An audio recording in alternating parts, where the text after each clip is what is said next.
Dua të rikthehem dhe pak në këtë moment që po kalon Shqipëria, bota, nuk e di si është në Spanjë, për shembull, ka një vëmendje ndaj çfarë po ndodh, cila është vëmendja, se në Shqipëri ne jemi popull politik, flasim të gjithë për Trumpin. Për çfarë po ndodh në botë, sigurisht që ka. Spanja ka këtë. Po, sigurisht që ka. Të paktën në media shoh, domethënë, po edhe në njerëzit, ndonjëherë dëgjoj edhe në kafe dhe nga njerëz të thjeshtë. Që ka një shqetësim. Gjëja për cilën tani po flitet shumë në Shqipëri është lufta. Njerëzit flasin për luftën me normalitet dhe thonë që shumë prej gjërave të dikurshme, dhe madje e shoh njerëz që intervistoj, duheshin bërë. Do thënë armët, armatimi, ushtria, komandimi, gjithçka. Dhe prandaj thash faktin që në të gjitha këto intervista që unë po marr përmendet babai juaj edhe roli i tij në atë që quaj diktaturë në Shqipëri, por që quaj edhe ndërtimi i një shteti. Ju duket kjo një lloj dëshire që kanë njerëzit për të marrë me llafe? Pse e bëjnë këtë shqiptarët, që rikthehen në kohë dhe thonë që po, ajo kohë ishte...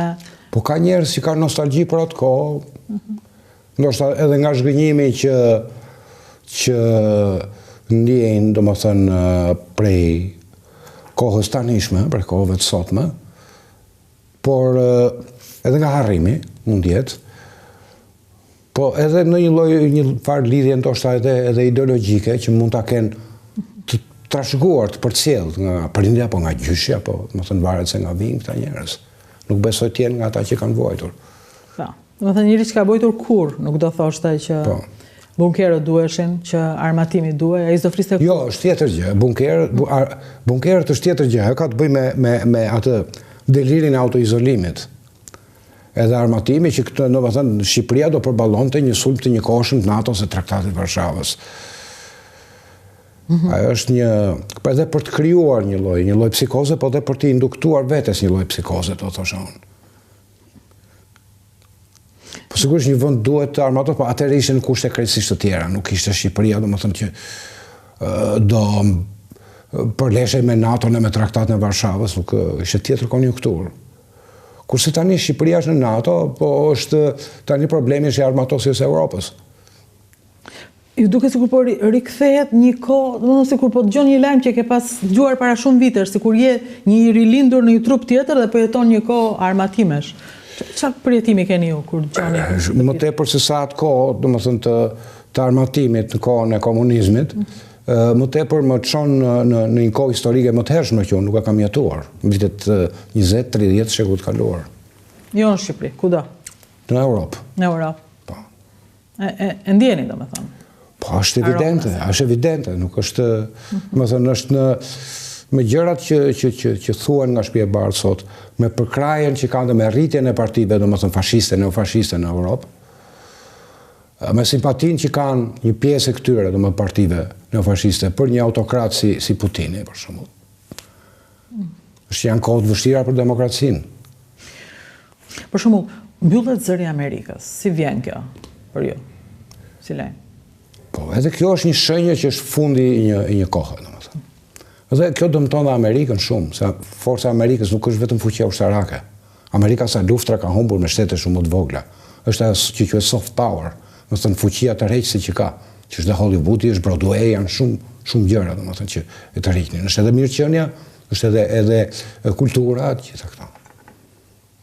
Si mund të vinim në këtë ditë? Në rejetesës amerikane. Si u erdhët në këtë ditë? Ky është muhabet i gjatë, ky donte një emision tjetër. Me dy fjalë do thosha që është po ajo që po ndodh jo vetëm në Amerikë, edhe është kudo sot që fryn një erë e tillë. Mendoj që kjo vjen pikërisht nga ajo që quhet neoliberalizëm, domethënë tkurrja e shtetit mirëqenies dhe si thuash një lloj çrregullimi i tregut dhe një shpërndarje e padrejtë e pasurisë. Ju jeni majt? Po.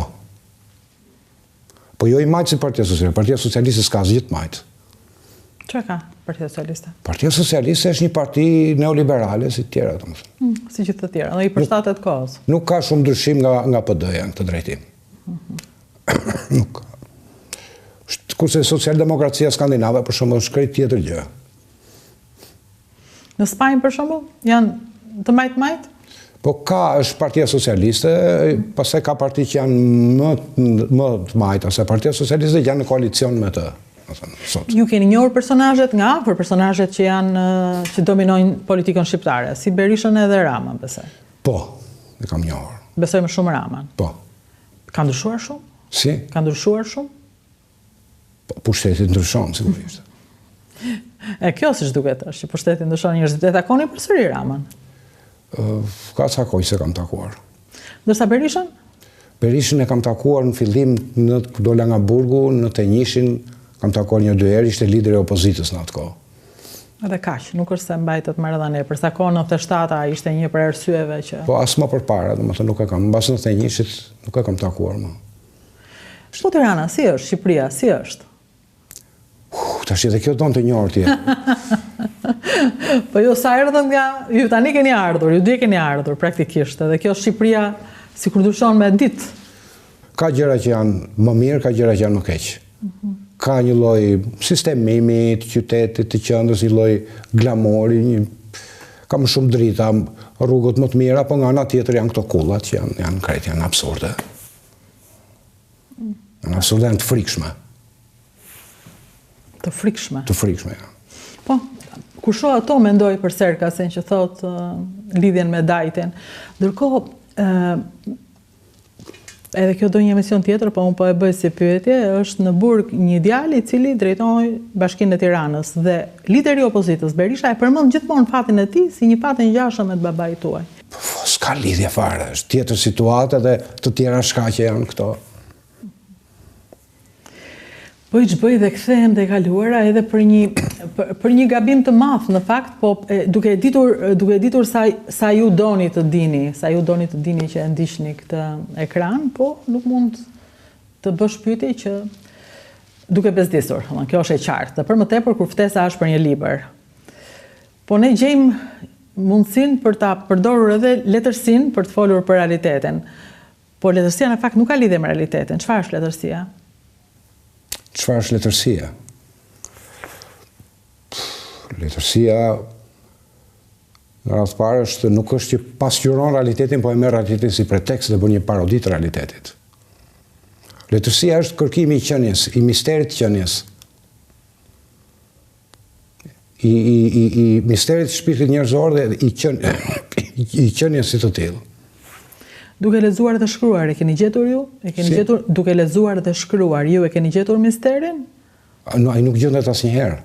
Ai në një farë mënyrë përjetohet. Mund të thuash. Nuk mund të gjendet në mënyrë që ta shprehësh me fjalë, thua që është kështu, është kjo, është kjo. Përveç se duke shkruar një libër tjetër. Më thënë, e rëndësishme është rruga, ajo është ajo që na knaq, që na mbush, që na pëlqen. Shkrimtarët që ju tani pëlqeni? Librat që ju po lexoni? Rilexova një libër Danilo Kishit tani. Një varr për Boris Davidovicin. Ju rikthyet? Po. Për ndonjë arsye të veçantë? Për të tretën herë. Për tretën herë? Po.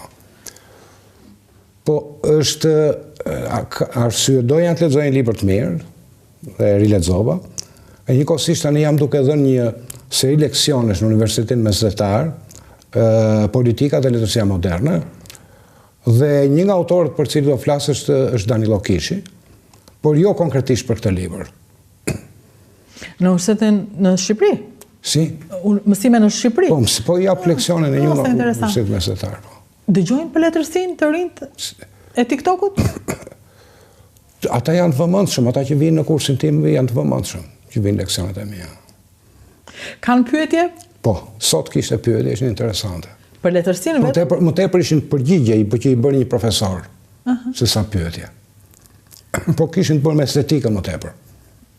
Më thënë janë të vëmendshëm, ndryshe shpendojmë ne që rinia e TikTokut e zhurmave, ata njerëz që ju ata që kanë ardhur atje janë të vëmendshëm. Të vëmendshëm. Ose interesante. Ju falenderoj shumë për këtë. Faleminderit juve që më ftuat. Faleminderit dhe ju uroj shumë fat librit tuaj. Faleminderit. Ky është libri, është Merimanga dhe Pasdekja. Uroj që ta merrni edhe ta shijoni. Faleminderit.